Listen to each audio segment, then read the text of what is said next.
Question 1 of review exercise 1 class 9th। यहाँ पे हमारे पास एमसीक्यूज टाइप जो है ना वो क्वेश्चंस हैं, तो इनके हमने आंसर देने हैं। तो फर्स्ट क्वेश्चन हमारे पास ये है कि ऑर्डर ऑफ मैट्रिक्स 2 1 इज। यहाँ पे इस मैट्रिक्स का हमने क्या बताना है, ऑर्डर बताना है। ऑर्डर हमारे पास होता है रोज into columns, number of rose into number of columns. तो यहाँ पे इसकी एक रो है, आप देख सकते हैं यहाँ पे एक रो है और दो हमारे पास क्या है, कॉलम्स है। तो इसका ऑर्डर जो हो जाएगा वो क्या हो जाएगा, 1/2। इसी तरह हमारे पास ये मैट्रिक्स है square root of 2 0 0 square root of 2 is called a matrix. अब ये जीरो मैट्रिक्स नहीं है, क्योंकि यहाँ पे जीरो मैट्रिक्स में हमारे पास एंट्री सारी जीरो होती हैं। यूनिट मैट्रिक्स में हमारे पास 1 0 0 1 होता है। स्केलर मैट्रिक्स की डेफिनेशन में होता है कि जो डायगोनल एंट्रीज हैं वो सेम हो और नॉन डायगोनल एंट्रीज जीरो हो, तो ये हमारे पास क्या हो जाता है, स्केलर मैट्रिक्स है। अब सिंगुलर मैट्रिक्स क्या होता है कि इसका जो है वो जो डिटर्मिनेंट है वो इक्वल टू 0 आए, जबकि इसका डिटर्मिनेंट 2 आ रहा है, आप चेक कर सकते हैं। तो यहाँ पे इसका जो है वो क्या हो जाएगा, स्केलर मैट्रिक्स।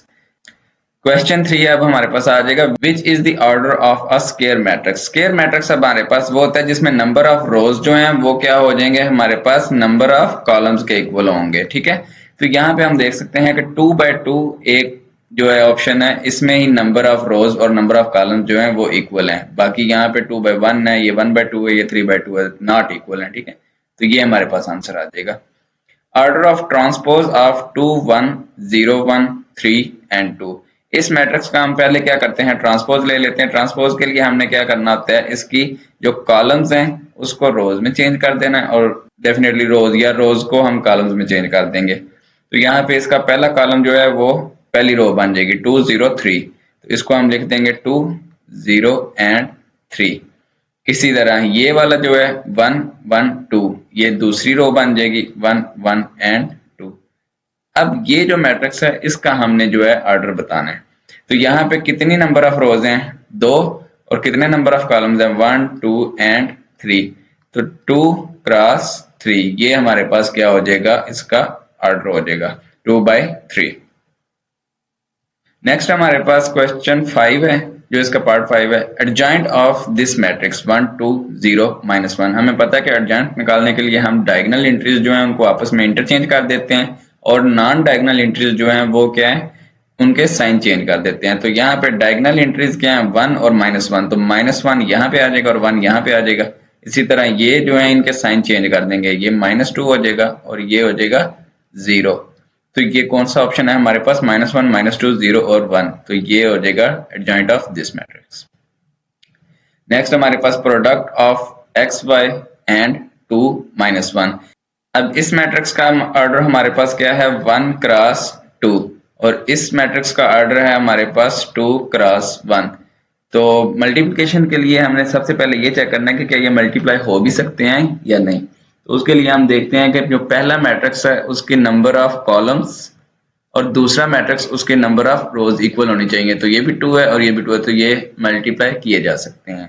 तो जब हम मल्टीप्लाई करेंगे तो उसका जो मल्टीप्लाइड मैट्रिक्स होगा ना, उसका ऑर्डर हमारे पास 1 क्रॉस 1 होगा। ये हमारे पास इसका फार्मूला होता है कि अगर हमारे पास पहले मैट्रिक्स का ऑर्डर जो है ना वो m क्रॉस p है, और दूसरे का हमारे पास क्या है, p क्रॉस n, तो जो मल्टीप्लाइड मैट्रिक्स होगा उसका ऑर्डर होता है हमारे पास m क्रॉस n, यानी कि पहले की रोज और दूसरे के कॉलम्स के इक्वल। ठीक है, तो अभी हम मल्टीप्लाई करा देते हैं। ये हमारे पास आ जाएगा x और ये y, इसी तरह ये आ जाएगा 2 और -1। यहाँ पे हमने क्या करना है, फर्स्ट रो को फर्स्ट कॉलम से मल्टीप्लाई करना है। तो पहली एंट्री से मल्टीप्लाई हो जाएगी 2 इंटू एक्स, और प्लस फार्मूला का आता है, और ये प्लस इंटू माइनस वाई ये आ जाएगा और मैट्रिक्स फॉर्म में आ जाएगा। अब एक ही रो एक ही कॉलम था तो एक ही एंट्री बनेगी, और इसको हम लिख सकते हैं 2x - y। ये हमारे पास देख सकते हैं हम कौन सा हमारे पास है, सी वाला, ये ऑप्शन आ जाएगा। अब पार्ट 7 हम देखते हैं, तो उसमें हमारे पास क्या है, 2 6 3 और x का डिटर्मिनेंट जो है वो इक्वल टू 0 है, तो x की वैल्यू हमने फाइंड करनी है। तो हम लिख देते हैं 2 6 3 और x, इज इक्वल टू 0। यहाँ पे हमें डिटर्मिनेंट का पता है कि डायगोनल एंट्रीज आपस में मल्टीप्लाई होती हैं, तो ये बन रहा है 2x और माइनस फार्मूला का और 6 3 द 18 इज इक्वल टू 0। यहाँ से 2x is equal to 18 and x is equal to, ये 2 उधर जाके डिवाइड हो जाएगा तो ये आ जाएगा 9। सो x की वैल्यू हमारे पास क्या आ रही है, 9 आ रही है, यानी कि ऑप्शन ए। इसी तरह हमारे पास जो क्वेश्चन 8 है वो किस तरह करना है कि हमारे पास x plus 1 sorry minus 1 and minus 2 0 minus 1 is equal to 1 0 0 and 1। ये है, हमने x की वैल्यू फाइंड करनी है। अब ये x इस मैट्रिक्स के साथ ऐड हो रहा है, इसका मतलब है ये भी जो है वो 2x2 मैट्रिक्स होगा। तो इसको हम कह देते हैं ये A B C and D है। प्लस आ जाएगा हमारे पास -1 -2 0 and -1 is equal to 1 0 0 and 1। यहाँ पे ये आपस में ऐड हो जाएंगे करस्पॉन्डिंग एंट्रीज, तो ये हो जाएगा A-1, ये हो जाएगा B-2, ये हो जाएगा C और ये हो जाएगा D-1। ओके, इस तरफ ये आ गया और राइट साइड पे हमारे पास जो है वो मैट्रिक्स एज इट आ जाएगा 1 0 0 एंड 1। अब यहाँ पे हम क्या करेंगे, इक्वल मैट्रिक्स की डेफिनेशन लगाएंगे कि अगर दो मैट्रिक्स वो हमारे पास इक्वल हैं तो उनकी करस्पॉन्डिंग एंट्रीज भी क्या हो जाएंगी, इक्वल होंगी। सो A-1 जो है वो किसके इक्वल होगा, 1 के।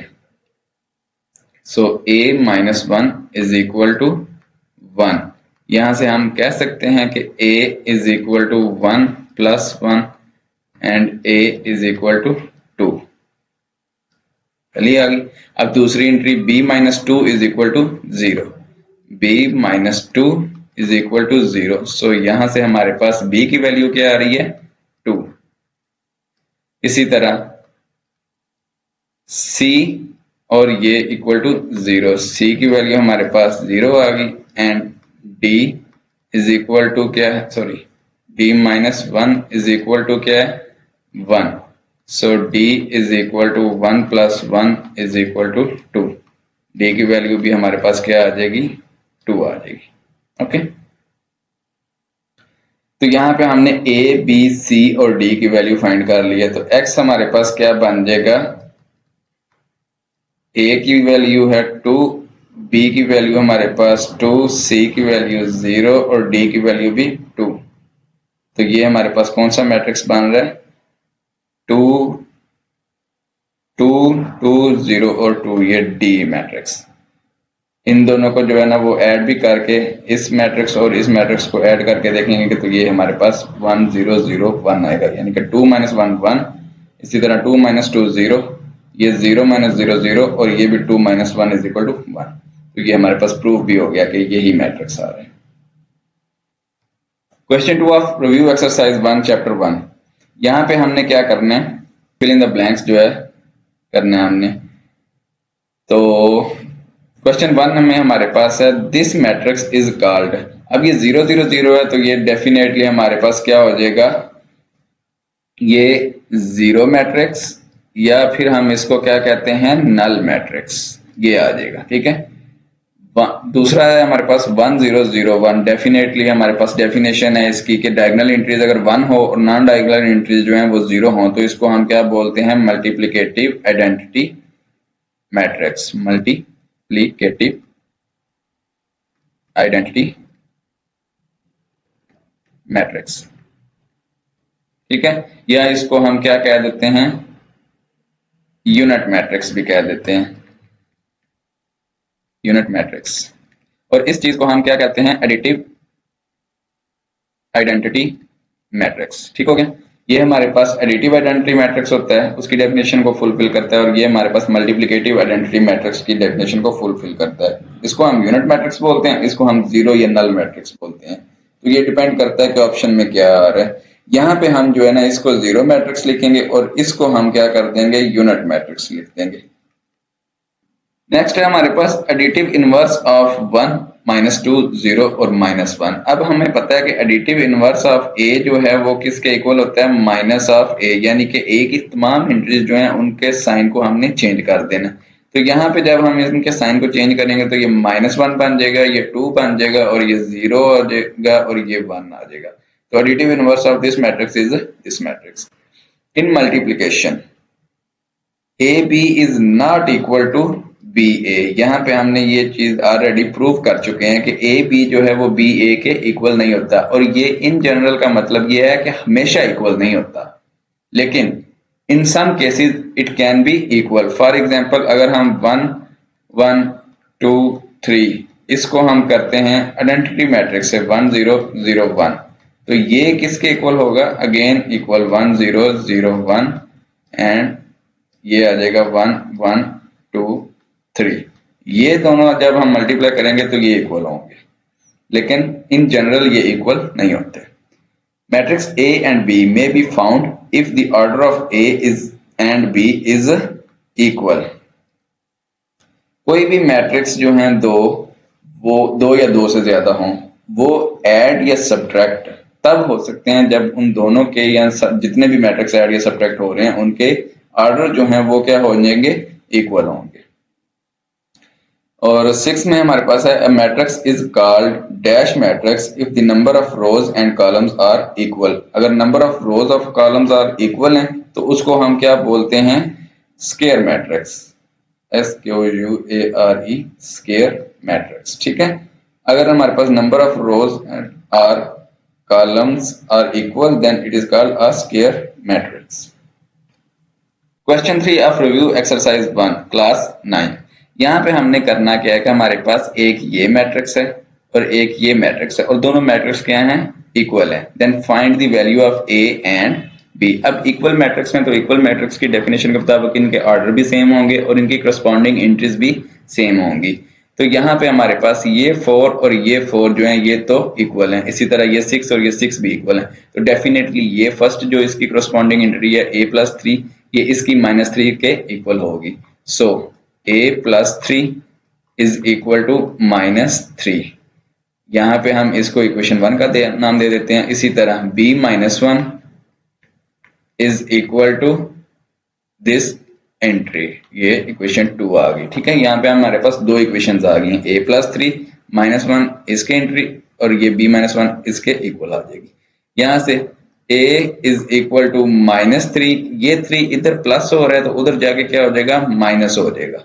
सो a इज इक्वल टू -6, ये a की वैल्यू आ जाएगी। इसी तरह b इज इक्वल टू 2, ये इधर 1 जो है इधर माइनस हो रहा है तो उधर जाके क्या हो जाएगा, +1 हो जाएगा।